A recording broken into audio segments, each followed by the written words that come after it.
Então, agora passamos a palavra à Vera, que Jesus e os bons espíritos a amparem nesse instante.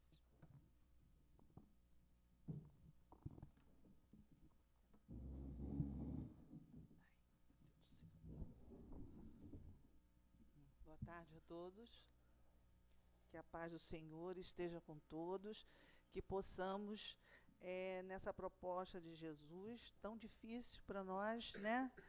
É exatamente o objetivo das nossas reencarnações, é chegarmos a essa perfeição relativa. Então, daí, como ela é a meta final, a gente já, de antemão, já sabe que ela não é uma coisa fácil de ser conquistada. E ela não e para alcançar essa perfeição, há uma série de requisitos, há uma série de experiências que é necessário que a gente faça. E essa proposta de Jesus, ele fala que para ser um verdadeiro cristão, não tinha que ser igual aos outros, porque as outras pessoas também, elas tinham fé em Deus, cumpriam com as obrigações que a igreja mandavam, amava os seus semelhantes, as pessoas que estavam próximas. Então, tudo isso, ele dizia que até os publicanos, por que os publicanos? Os publicanos eram aqueles que cobravam os impostos, então eram as pessoas consideradas, eram repudiadas pelos judeus. Então, ele compara os publicanos, até os publicanos fazem isso também, até os gentios, quer dizer, as pessoas que adoravam vários deuses, os pagãos, também faziam isso. Então, o que isso tinha de mais? Para ser cristão, realmente, a gente vai ter que fazer mais do que isso. A nova justiça é superior à antiga. Quando Jesus fala aqui nesse capítulo 5, que é de Mateus, ele começa com as bem-aventuranças. Jesus, nesse capítulo, ele começa com as bem-aventuranças, ele depois fala que nós somos o sal da terra, e depois ele vem falar do amor aos inimigos. Quer dizer, ele aqui está dando direcionamento para nós da sustentação do espírito para chegar à perfeição. Os códigos de honra, de nobreza, no sentido não da vaidade ou da nobreza material, mas da nobreza espiritual, da grandeza espiritual. Então, ele coloca. E para nós, ele realmente é muito difícil, porque amar aos inimigos é estar junto aos inimigos e aceitá-los. Veja bem, nós, em momento nenhum, Jesus falou que a gente deveria aceitar o mal, mas jamais repudiar ou julgar ou condenar aquele que o pratica, porque nós também praticamos. Então, não é quem pratica que nós vamos repudiar ou que nós não vamos aceitar, mas sim o ato em si. Então, a gente tem um discernimento. O crescimento espiritual implica no discernimento de saber o que é certo, o que é errado, o que é bem e o que é mal, né? Mas como é que Jesus, então, fala amar os inimigos? Porque a palavra inimigo lembra sempre o quê? Alguém que vai nos fazer mal. Alguém que quer o nosso mal. Alguém que não se conforma com a nossa felicidade, né? E se puder atrapalhar, atrapalha. Esse inimigo, a gente como espírita, se estende não só ao plano físico, ele pode estar aqui encarnado, dentro da própria família, como também no plano espiritual. Ele pode estar no plano espiritual. E, muitas vezes, quando ele está desencarnado, numa determinada encarnação, num determinado momento da vida da pessoa, Deus permite que este inimigo nos ache. Então, é chamado obsessor. O obsessor é um espírito mal que influencia o outro. Mas nem sempre o obsessor ele tem que ser um espírito mau. Ele pode ter sido vítima da nossa maldade em outras existências, né? Então, mas a gente coloca como obsessor. Quer dizer, por que que Deus, então, deixa que Ele nos ache? Porque, na verdade, às vezes, levam várias encarnações e o espírito, depois de longo tempo, nas reuniões mediúnicas, até coloca isso, até que, enfim, que achei aquele que me fez tanto mal, que me prejudicou tanto. Então, nos dois planos da vida, a esses nós devemos amar. Quando Jesus fala também, quando alguém pedir para que você caminhe 100 passos com ele, caminhe 1000 passos com eles. Se alguém lhe pedir a túnica dele e a capa, quer dizer, se alguém exige de nós há muito esforço para a convivência, que a gente dê muito mais a ele do que daríamos a uma ou outra pessoa comum. É ao amor.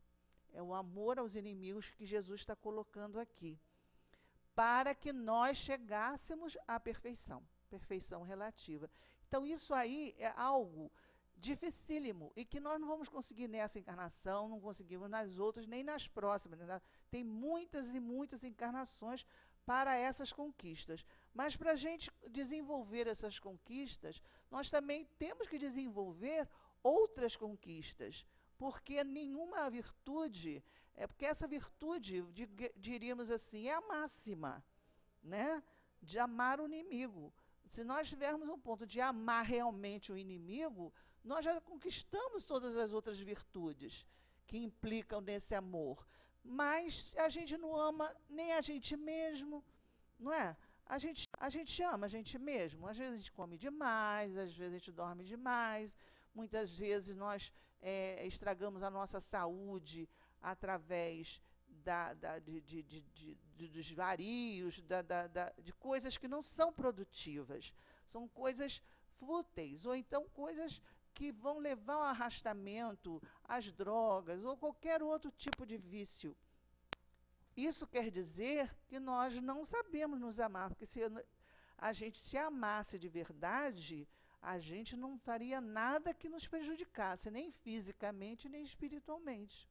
Mas a gente se deixa, né? A gente vê aquele doce ali gostoso e sabe que não pode, cheio de gordura vegetal, mas a gente come. Aquele glacê ali é um poço, é um veneno, mas a gente se empanturra daquele glacê. Às vezes, quando eu estou comendo e estou pensando, ah, meu Deus do céu, estou me matando. Estou me matando, porque é o quê? O arrastamento ainda. Não consigo vencer ainda um pedaço daquele doce, né? É uma coisa banal? Não é uma coisa banal. O ato é banal. Mas o que está por detrás, o sentimento que me leva àquilo, é o mesmo que me leva ao vício mais pesado da droga, é a mesma coisa. O que movimenta esse processo, esse arrastamento, é a mesma coisa, né? Só que algumas coisas a gente já conseguiu vencer, outras não. A gente começa a perceber, então, em que estágio nós podemos estar, mas que o arrastamento há. Por mais assim, inocente que pareça. Inocente entre aspas, né? Então, Jesus fala que a nova justiça é superior à antiga. Qual era a antiga? A de Moisés. Aquela que é olho por olho, dente por dente. Então, essa nova justiça é a justiça do amor. E Jesus fala, não vim destruir a lei, mas eu vim dar uma versão mais atualizada de toda a lei, que é amar a Deus sobre todas as coisas e ao próximo como a si mesmo. A gente praticando essa, que ele diz que eram semelhantes, nós já estaríamos praticando todas as outras leis do bem. Então, porque o tempo todo, os inimigos de Jesus, o inimigo da verdade, que sempre há, porque se hoje essa lei já é tão moderna, né? Imagine aquela época, né? Como ela era avançada. Então, muitos não estavam satisfeitos, porque viam apenas o poder material. Pensavam que o Salvador seria o Salvador daquele povo, quer dizer, alguém que nasceria no trono, que levantaria a espada, que derrubaria os inimigos e que faria com que aquele povo tivesse a supremacia sobre todos. Quer dizer, era um reino material. Quando Jesus nasce no seio de uma família pobre, simples, natural, convivendo com todos, e não se coloca como rei, não se coloca acima de ninguém, e convida para os seus discípulos as pessoas comuns, até ignorantes no sentido de letras, e chamava os pescadores, né? E vinha chamando, escolhendo as pessoas comuns para serem, para formarem aquela equipe. Os judeus não iam aceitar. Ele não foi aos templos requisitar os sacerdotes, ele não chamou os fariseus, embora ele não condenasse a ninguém, condenava o ato, né? Mas ele convivia com todos. Então, os judeus não aceitaram isso, né? Por isso que não aceitam que Jesus seja o Messias, porque a supremacia que eles pensavam era a supremacia material, poder material. E o reino seria o reino material. E a proposta de Jesus era o reino da vida futura, o reino espiritual. Por quê? Porque nós somos espíritos. Estamos numa experiência terrena. Mas isso não concebia a quem tinha o poder, que só vê esse poder, cega, né? Então, é isso que quer manter. E Jesus não veio manter isso. Por isso, o acusavam e testavam a todo momento o que ele dizia e fazia para ele cair em contradição. Mas sempre que faziam isso, Jesus dava uma resposta que caía por terra toda aquela intenção deles, porque Jesus já sabia as intenções dele. Então, essa questão de nós formarmos essas conquistas morais, é necessário outras conquistas, como nós falamos anteriormente. Então, eu trouxe assim alguns exemplos da gente, de vivências, de histórias, para a gente poder assimilar um pouco essas vivências. A gente lembra uma coisa que é muito importante para essa conquista de valores morais, é a nossa harmonia interior. Nós não somos pessoas harmonizadas. Nós temos momentos de harmonia. Nós estamos agora num momento de harmonia. Embora muitos estejam aflitos, muitos estejam aqui por causa de doenças, buscando apaziguar as suas aflições, muitos estão com corações aflitos. Mas, de uma maneira geral, o próprio ambiente traz essa harmonia, vai contagiando a cada um de nós. E isso é muito importante. Então, lembra essa história que um rei fez um concurso para escolher a pintura mais bonita que tinha. Então, no final do concurso, sobraram 2 quadros. Um quadro mostrava uma paisagem, assim, um lago sereno, um céu azul, flores cobrindo a grama verdinha. Era a própria pintura da paz. Passarinho voando, quer dizer, pintado, né? E tudo mais que fosse mais belo, mais tranquilo. E o outro quadro era totalmente diferente. Mostrava os rochedos, o mar revolto, o céu assim, prestes a cair uma tempestade com raios, um ambiente bastante forte no sentido de tribulação. Mas o rei, na hora de escolher qual dos dois foram os dois que saíram, né, os dois que foram para escolher o melhor, o rei observou nesse quadro, onde tinha aquela tempestade, um rochedo negro grande, e no rochedo tinha uma fenda. E daquela fenda saiu um arbusto. A gente vê isso. Lá na minha casa mesmo, nas paredes, nasce florzinha. Então, nascia um arbusto. A gente fica dizendo, de onde esse arbusto está tirando a terra, né? Porque nasce mesmo assim das pedras.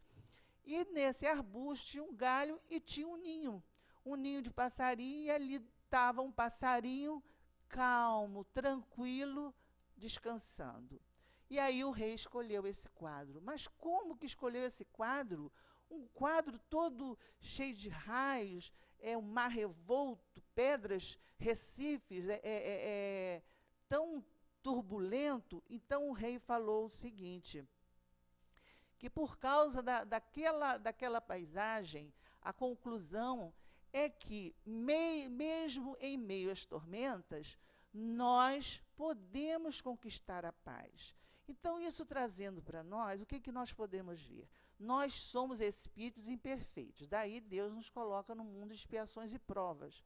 Mundo de expiações e provas é um mundo atribulado, com chuva de granizo, furacão, vulcão, terremoto, né? As placas vão se ajeitando, assalto, bom, tudo que a gente pode imaginar, porque somos espíritos imperfeitos em vários graus. Um grau pior, né, mais baixo, outro grau melhor, menos imperfeito.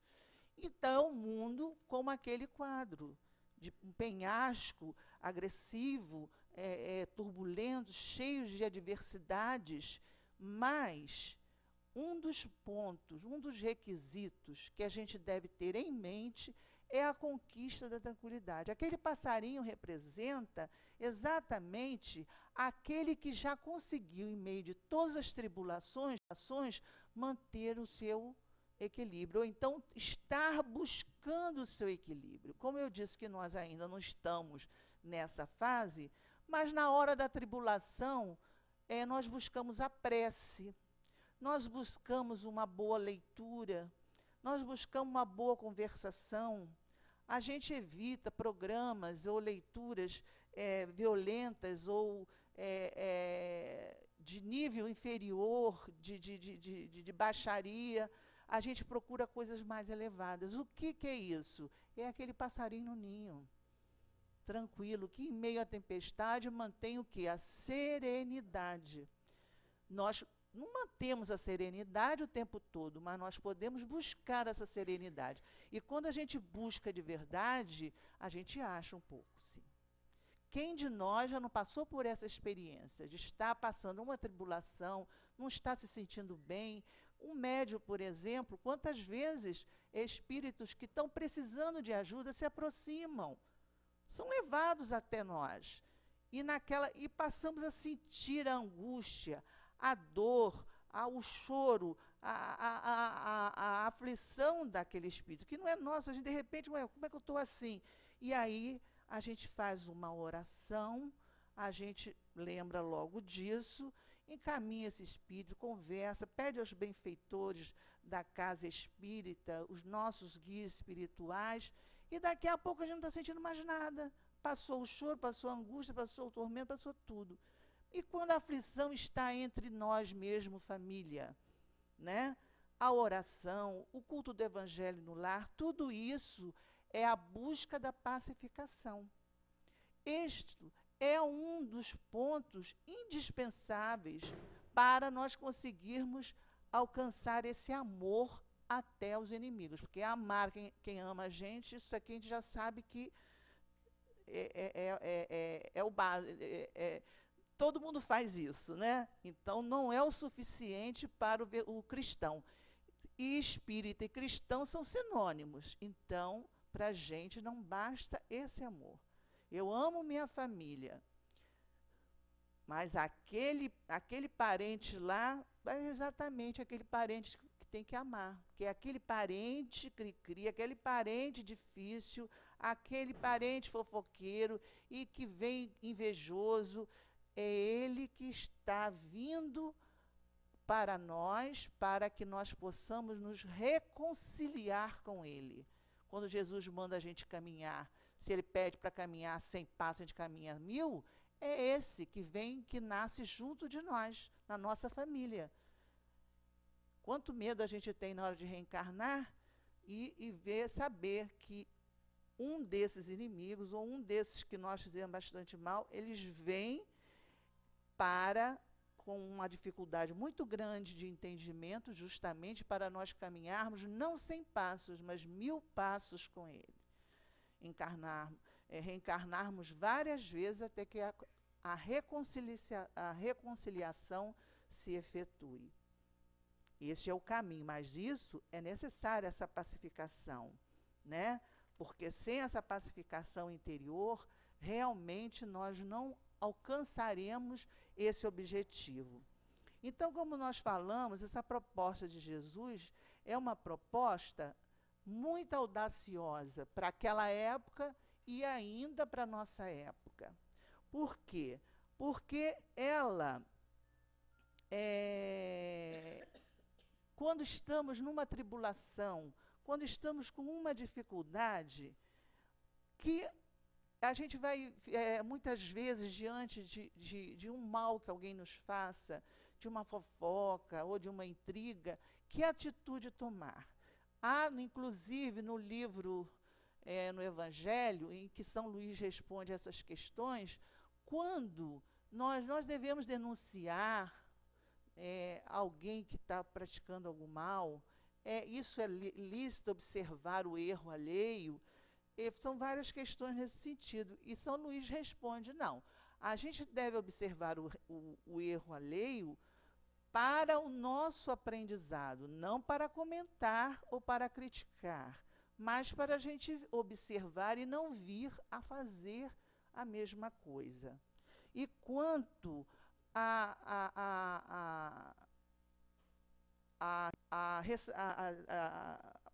falar sobre o erro de alguém, a gente tem que questionar qual é a minha verdadeira intenção nisso aí. Porque eu não gosto de fulano, eu quero que ele se dê mal, ou porque realmente está prejudicando o grupo todo, e o grupo todo pode cair por causa de uma pessoa. Então, São Luís fala, se por causa de uma pessoa todos vão cair, então que caia a pessoa que está cometendo o erro. Mas se a nossa intenção não é ser bonzinho para com todos, mas sim de vingança, a gente se cala. Ah, mas como é que é isso? Pode deixar que alguém vai denunciar. Porque se nós denunciarmos com espírito de vingança, nós não estamos realmente fazendo da melhor forma possível. Entendeu? O mal não pode prevalecer, tem que existir lei. O bem não pode sucumbir ao mal. Não quer dizer que o bem tem que ser omisso, fraco, não, de forma alguma. Mas o bem não pode combater com as mesmas armas do mal. Quer dizer, com a violência, com a vingança, com o revide, com o ciúme. Não, eu tenho que ter armas diferentes. Pacificação, amor, compreensão, lucidez, inteligência. Né? Até se coloca agora, a polícia inteligente. É polícia inteligente? A polícia... Eu sei que usa a polícia inteligente, quer dizer, aquela que sabe chegar certo aonde está o mal e impedir. Porque sem inteligência e discernimento, a gente vai cometendo os mesmos erros e o mesmo mal que o outro está cometendo. A gente só está corroborando. Então, essa ida ao amor, ao encontro de um desafeto, porque nós também podemos ser desafeto do outro, o outro sentir que somos nós o inimigo dele. Também tem isso, né? Mas aqui está falando mais no sentido de nós vermos o inimigo. Essa passagem para essa atitude exige de nós muita coragem. Por quê? Porque nós sabemos das nossas dificuldades. Se eu sei que nós vou nascer com um filho, um marido, ou mulher, ou vizinho, ou prima, ou irmão, irmã, que é um desafeto do passado, o inimigo, alguém que vai ficar enfiando, vai ficar pisando no meu calo o tempo todo, a gente fica com medo, né? A gente tem medo. Quantas vezes nós pensamos o que eu estou fazendo nessa família? Por que meu filho é assim, dou amor, carinho, atenção, foi criado com todas o que se pode dar, e ele não sempre está me vendo como uma inimiga, mas é mesmo. Ele está nos vendo como inimiga, porque é assim que nós que procedemos num tempo passado, em outra existência. Às vezes a esposa tem um ciúme do marido, ou vice-versa, infernal, sem motivo nenhum. Eu conheci um casal assim. Então, com tratamento espiritual, o que se foi revelado? Que ele atraiu muitas vezes outras vidas. Então, agora, ela não vê o que ele é hoje. Ela vê aquele espírito traidor. Então, por mais que ele se comporte hoje, ela não convence, a ponto de não conseguir manter o casamento. É um ciúme desvairado. Por quê? Porque na mente dela, como espírito imortal, encarnado, mas na sua mente está o quê? A traição o tempo todo lá do passado, que ficou vivo, marcado na sua mente. Então, quando nós olharmos para alguém e não conseguirmos aceitar, ser muito difícil, lembremos que nós temos um compromisso com essa pessoa. Vamos fazer o possível para reconciliar. Se não der para reconciliar, se o outro não quiser de jeito nenhum, aí a coisa é diferente, porque aí nós não podemos obrigar ninguém a se reconciliar conosco. Mas que da nossa parte haja reconciliação, haja boa vontade, haja o interesse em querer o bem. Porque podemos ter a certeza de que há um compromisso muito sério lá atrás, em outras vidas, e que aquela pessoa registrou o que nós fizemos, o sofrimento que nós fizemos ela passar. E ela, quando nos vê, ela vê essa dor, ela não vê o agora. Então, essa porta que nós vamos transportar, ela é muito difícil. Então, existiu um rei muito cruel, muito violento. Então, nas guerras que ele vencia, ele botava o prisioneiro, ele levava os prisioneiros dele para uma sala. Nessa sala, tinha os arqueiros. Quando acabava a guerra, né, aí então os prisioneiros iam. Ele não matava os prisioneiros no momento, não. Ele esperava. E tinha uma porta, a porta de ferro grande, cheio de figuras estranhas, de assombradas. A porta amedrontava, né? Então ele dizia para as pessoas, para os prisioneiros: vocês querem morrer pelos meus arqueiros, né, a flechada, ou vocês querem passar por essa porta?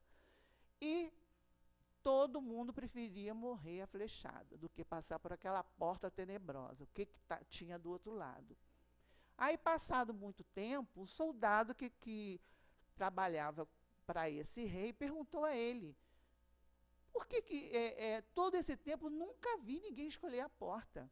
Todos morreram aqui a flechada, todos os que foram vencidos. Aí, o que tem por detrás dessa porta? Aí o rei falou para ele: olha, vai lá e vê o que tem atrás da porta. Aí o soldado foi muito assim, devagar, né? Também com medo, né? Abriu devagarzinho a porta, aí começou a vir uma claridade de sol. Aí ele abriu a porta toda, iluminou toda a sala. Aquela porta dava para uma saída que era a salvação dos soldados. Se os soldados escolhessem a porta, eles se salvariam. Então, a proposta de Jesus é essa porta.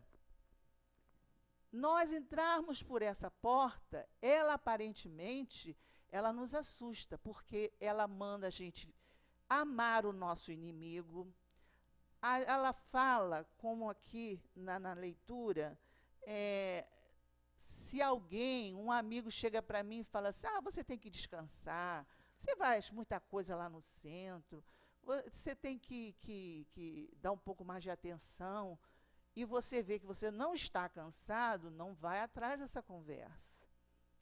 Já aconteceu comigo. Estou cansada, eu vou dormir. Aí eu parei para pensar, naquele dia não tinha feito nada. Eu estou cansada de quê? Foi uma sugestão igual Paulo, né?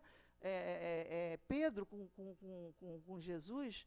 Às vezes Pedro como médium, às vezes dava uma boa, falava uma coisa boa, realmente inspirado pelos espíritos de luz, e às vezes pelos espíritos das trevas. E Jesus sabia distinguir muito bem.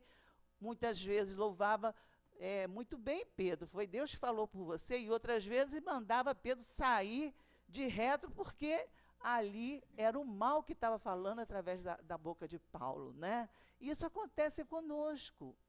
Quantas vezes, né, vão a facilidade, o macio, o carinho, a acomodação, ela é muito melhor do que o enfrentamento das tribulações. Então, a sugestão de Jesus não quer dizer que nós vamos nos dar mal. Não, à medida que nós vamos evoluindo, nós só vamos ser felizes. Mas, para a nossa ignorância e a nossa imperfeição, essa porta nos amedronta. Porque a gente acha que sempre tem que sair vitorioso das coisas. E nós temos que nos lembrar que somos espíritos imperfeitos. Que as nossas faltas, os nossos fracassos, é o motivo para a nossa aprendizagem. Uma criança não aprende a andar se ela não cair várias vezes. Ela não vai saber que a tomada dá choque se, às vezes, ela aceita o nosso convite. Mas, às vezes, ela tem que enfiar o dedo para perceber. Nós mesmos, né? A gente, às vezes, fala assim, fala para os filhos, cuidado, não anda, onde você vai. Mas quando nós éramos jovens, vocês são muito jovens aqui, outros não, mas tem bastante jovens aí. A gente pensava nisso. Quando a gente é jovem, bem jovem, a gente não acha que a gente não vê perigo em nada. A gente acha que nada vai acontecer. Há uma onipotência em nós. Há uma sensação de onipotência. Por quê? Falta a experiência da vida. A gente não viu ainda uma porção de coisa nessa existência. Claro que a gente tem a experiência das vidas passadas, mas para cada experiência, Deus nos dá uma oportunidade nova. Ele faz o véu do esquecimento para a gente recomeçar. Então, a gente ainda não viu as coisas acontecerem, a gente não tem essa experiência, então a gente acha que somos onipotentes. Lembram daquela passagem, quando a adúltera chegou e eles perguntaram a Jesus, que na época a lei mandava apedrejar a adúltera, só que uma mulher não é adúltera sozinha, né? Tem que haver o adúltero, mas o problema era só a mulher. Então Jesus falou o quê? Para instigar Jesus, para derrotar Jesus, falaram, o que se faz? Cumpre a lei de Moisés, apedrejando, o que a gente vai fazer? E ele demora a responder. Depois de algum tempo, ele diz assim, bom, quem não tiver falha nenhuma, atire a primeira pedra. E no Evangelho diz, quem que saiu primeiro? Os mais velhos. Por que os mais velhos? Porque vivenciaram mais, cometeram mais erros, mais enganos. Tem um pouco mais de sabedoria, né? Porque com a sua experiência, viram o que fizeram durante toda a sua existência e foram os primeiros a sair devagarinho. Porque tinham mais culpa no cartório. E a mulher não foi apedrejada. E Jesus falou o que com ela? Cadê as pessoas que estavam aqui querendo te apedrejar? Senhor, não tem mais ninguém. Então você vá e não tornes a pecar. Quer dizer, Jesus, ele não foi contra ela. mas não deixou de alertar o erro que ela cometeu. Ele sabia que ela não cometeu o erro sozinha, mas cometeu um erro. E ali ele estava falando com ela. Então ele não a julgou, não a condenou, e ele poderia, porque é o espírito mais perfeito que veio à Terra, mas quanto mais perfeito, menos ele, mais ele ama o imperfeito. Mais ele nos ama, porque ele sabe da nossa dificuldade. Não é assim? Se a gente ver uma pessoa com uma deficiência mental fazendo bobagem, a gente não se apieda mais do que se fosse uma pessoa normal, uma pessoa com plena consciência e inteligência? A gente se apieda, a gente gosta mais do que tem maior necessidade. Se você coloca um adulto e uma criança fazendo a mesma maldade, a gente se apieda mais da criança. Então, quanto mais evoluído o espírito, Jesus mais se apiedava de nós pela nossa ignorância, pela nossa fraqueza. Então, não tenhamos medo desta porta que Jesus nos mostra, porque é ela que nos leva à perfeição. É a superação dessas dificuldades. É nós sairmos do chamamento do mundo. Ah, todo mundo faz assim. Você vai fazer diferente? No carnaval você vai lá para o encontro, para o centro? Vamos sair. Deixa de ser... são só 4 dias. Agora não, são 4 dias, é uma porção. Mas são só 4 dias e você vai lá para o centro, vai para o centro o ano inteiro, chega no carnaval, vai ao encontro, vai no domingo, vai ao encontro. A manhã inteira podia estar dormindo mais tarde, dormir até mais tarde. Conclusão, ninguém vai dormir mais tarde, vai trabalhar mais, né? Na verdade é isso. E essa é o chamamento do mundo. É o que todo mundo faz, fazer o que todo mundo faz. De Jesus é o contrário, é fazer diferente. É fazer diferente. É ter benevolência, indulgência, como diz o Evangelho. É abnegação, que é o desinteresse, a renúncia, o devotamento, que é a dedicação.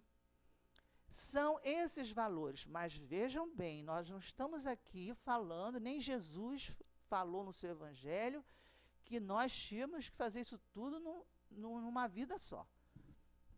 Por isso que ele nos ensinou o quê? Que nós teríamos várias oportunidades.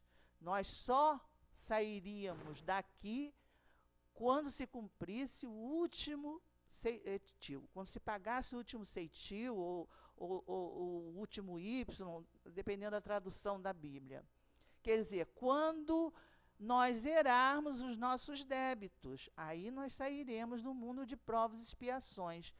E, automaticamente, se a Terra ainda estiver e nós estivermos aqui, nós vamos, o quê? À medida que nós nos transformamos a sociedade. E a Terra também é transformada. A Terra vai ser transformada. Ou outro mundo que nós iremos reencarnar. Né? Então, ninguém vai amar o inimigo de imediato, claro, se uma pessoa... o que Deus deu a gente? Dá licença.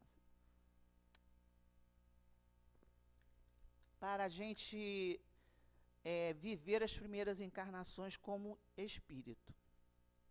Lei de conservação, de preservação da espécie.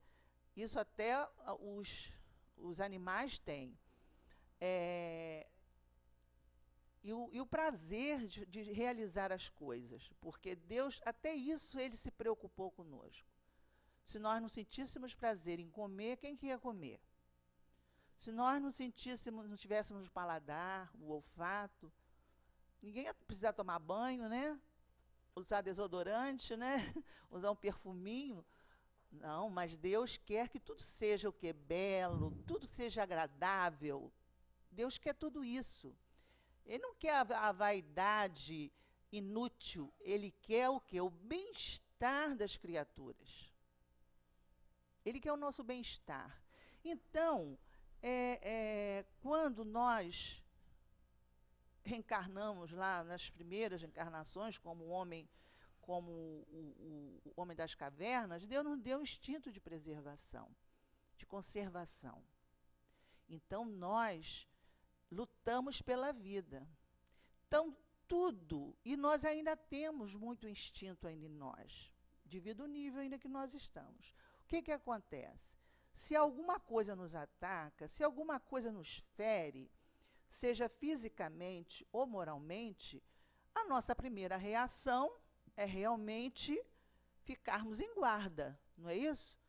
Se der um estouro de repente, a gente, né, faz logo um gesto de autoproteção. Isso é automático, isso é instinto, é natural. Foi Deus que deu para a gente, senão a gente não sobreviveria.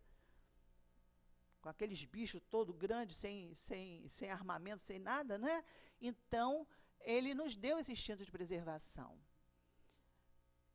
Então, diante de um inimigo, que a gente não lembra o que fez com ele, a gente está vendo agora o que ele vai fazendo conosco. Nossa primeira atitude, se nós não tivermos nenhuma orientação espiritual, nenhum entendimento de reencarnação, vai ser bastante difícil realmente aceitar. Mas como espíritas, no primeiro momento a gente dá aquela coisa do instinto de preservação. Mas depois a gente começa a refletir. A gente corre para uma orientação espiritual, a gente ora, e aí a gente já fica sabendo o quê? Fica sabendo que aquela pessoa, nós temos um débito com aquela pessoa. Nós devemos a ela. Então, nós temos que não é virar saco de pancada da pessoa, mas nós temos que aprender a conviver. Os espíritos só dizem que, quando há ameaça de vida, quando não há condição, realmente não dá. Mas enquanto puder haver a reconciliação, enquanto houver uma boa convivência, respeito mútuo, né? Não é revidando com as mesmas palavras, não é cutucando na ferida, não, é fazendo o melhor nós vamos tentar. Porque ali está alguém com quem nós precisamos nos reconciliar. Então não vai ser logo de primeira vez, às vezes precisam de várias encarnações para a gente se adaptar. Porque, segundo o Evangelho, só a presença de um inimigo e de um amigo fazem o nosso coração bater de formas diferentes. Né? Então, às vezes, até a presença da pessoa já causa um tremor na gente, já dá uma desconfiança. Então, nós temos que ver ali, está uma porta, aquela porta feia, cheia de ferro horrível, é aquela porta que está se abrindo para nós. Não tenhamos medo de atravessá-la, porque vai ser a nossa libertação, dentro do bom senso e do equilíbrio, buscando a oração, buscando tratamento no centro, buscando fazer o bem, buscando a sua transformação pessoal, buscando os sentimentos de benevolência, indulgência, quer dizer, nos aproximando, fazendo com que a nossa vibração sintonize com a vibração do bem. Porque aí nós estamos começando a regimentar o quê? Uma equipe de alta envergadura para nos apoiar naquela luta, naquela travessia daquela porta. Então, é necessário, Emmanuel coloca para nós, que esses credores, eles são credores diferentes. Há uma mensagem aqui de Emmanuel, do livro Vinha de Luz. Ele chama credores diferentes. Ele também tem uma outra mensagem que fala dos inimigos como professores diferentes. Então, eu vou ler aqui alguns pontos. Pela rudeza do inimigo, o homem comumente se faz rubro e indignado uma só vez, mas pela complacência dos afeiçoados, torna-se pálido e acabrunhado vezes sem conta. Aqui parece que a gente não pode ter amigos, né? Não, não é isso, não.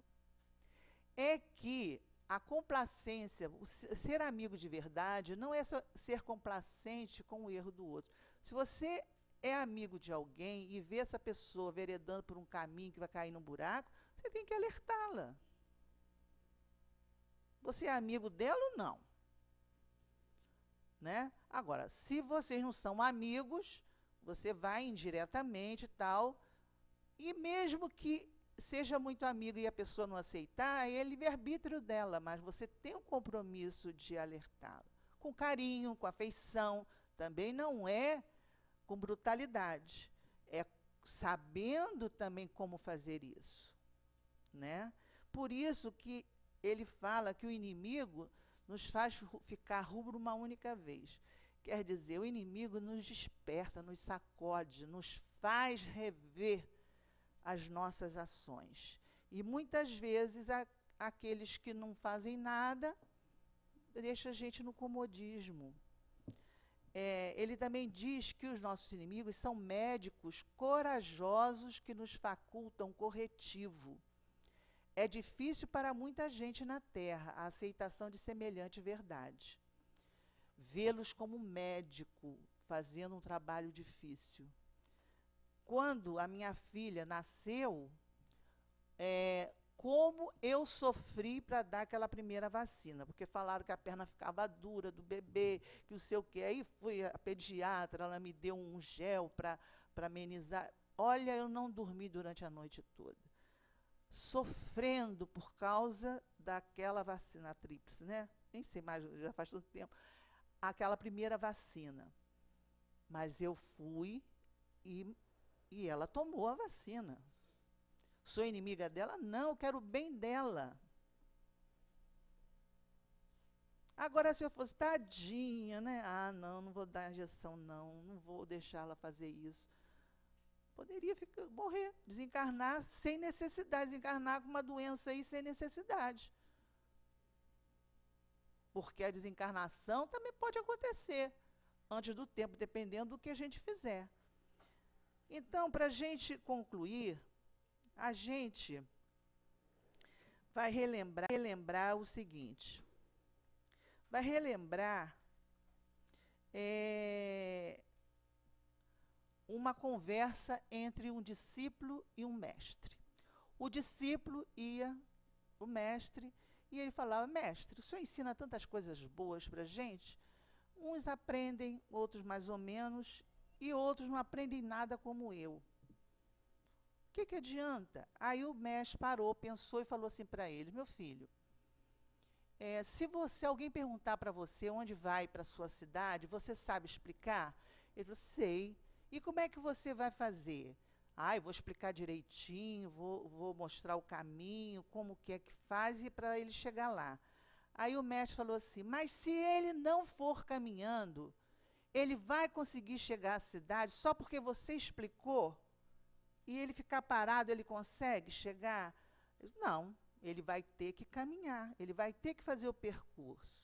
Então é isso que acontece conosco. Nós temos que fazer esse percurso. Esse percurso são a nossa existência, nós somos espíritos. Nós não acabamos, nós não morremos.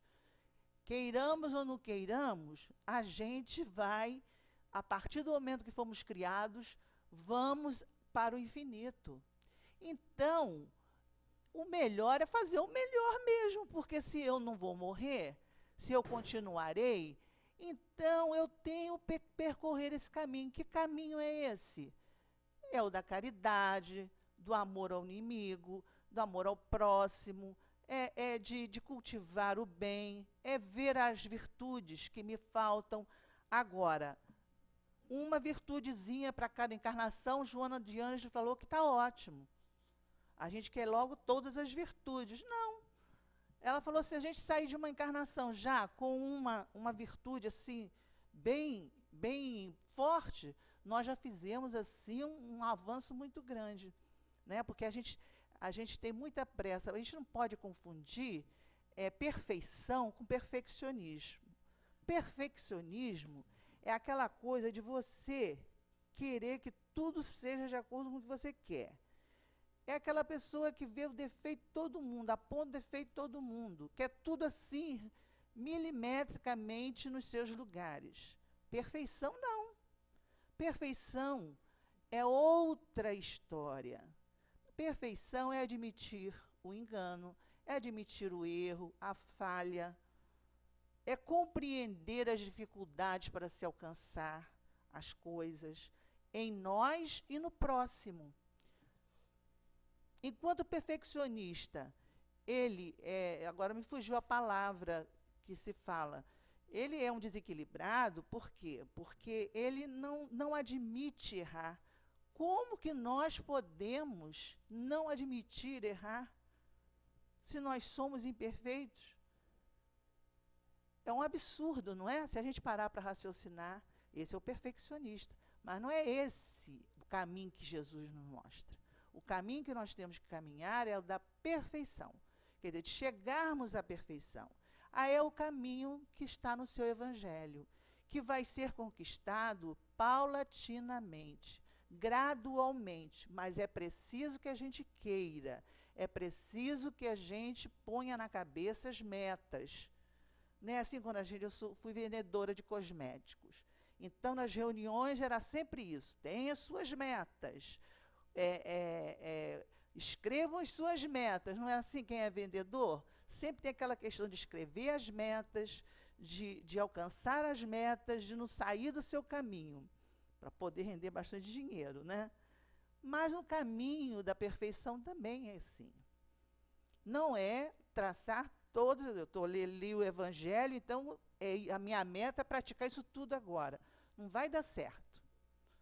Não vai nem começar no primeiro, não vai nem conseguir nada.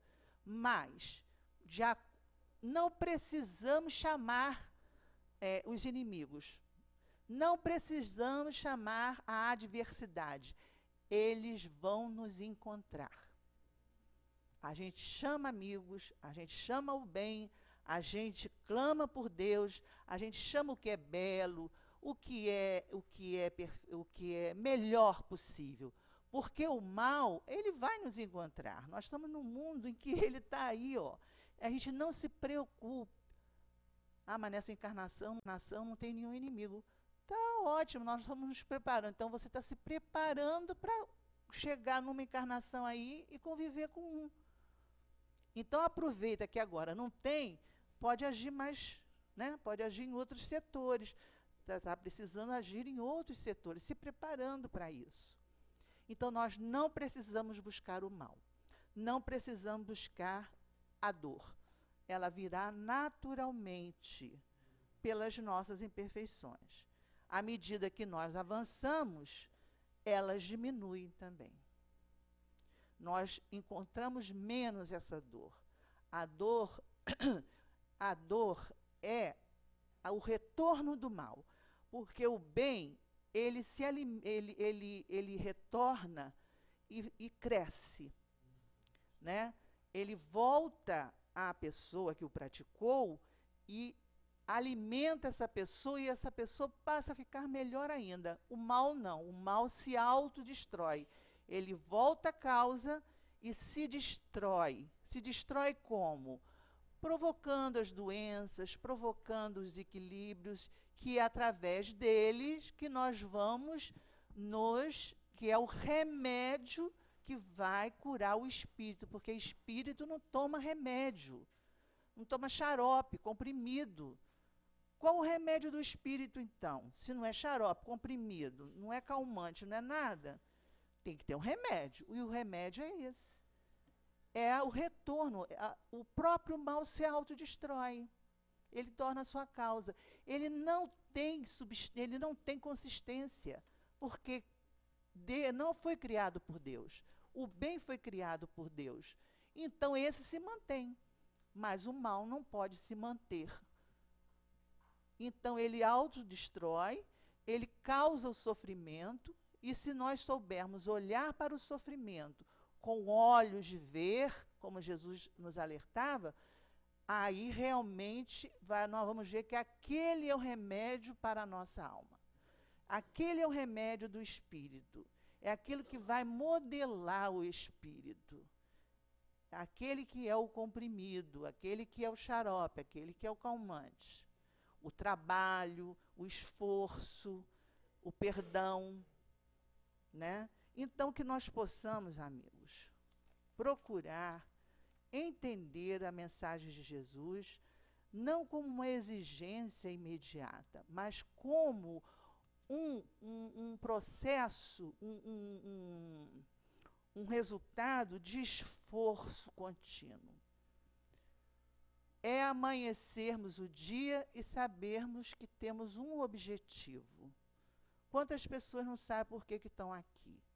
Nós espíritas sabemos até de onde viemos e para onde vamos. Imagine o que nós estamos fazendo aqui. Nós estamos aqui para progredir, sempre, para fazer o bem, para ajudar, fazer o máximo possível ao nosso alcance. Seja onde for, dentro de casa, na rua, no trabalho, no centro, em qualquer lugar.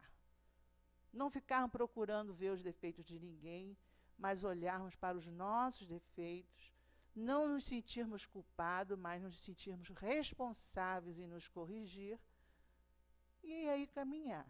E cada um vai encontrar a sua resposta. Não existe a resposta única para todos. Cada um é que vai reconhecer seus defeitos, de acordo com a sua maturidade. Numa encarnação ele reconhece esses e vai procurar trabalhar. Depois que ele consegue amadurecer mais, ele vai ver outros, e assim por diante.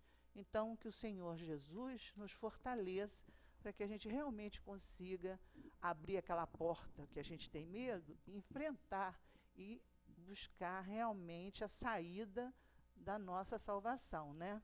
E a salvação, ela está em nós mesmos. E o caminho é o que Jesus ensinou. Muita paz para todos.